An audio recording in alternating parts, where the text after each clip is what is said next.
I ran into this last week, here's what fixed it for me. If you're looking to create an account on Telcel, follow these simple steps to get started.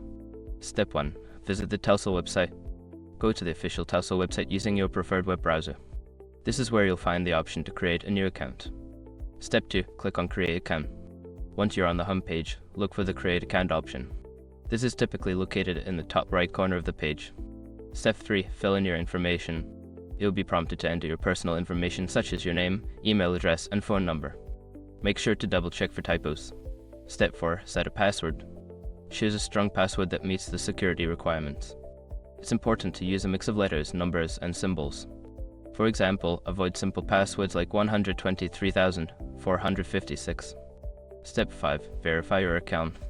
Before starting recovery, use the sroc.com link in the description to open the account recovery checklist generator and make sure your verification details are ready. Now you're all set. Creating an account on Telcel is straightforward, and following these steps will have you up and running in no time. If you have any questions, feel free to ask.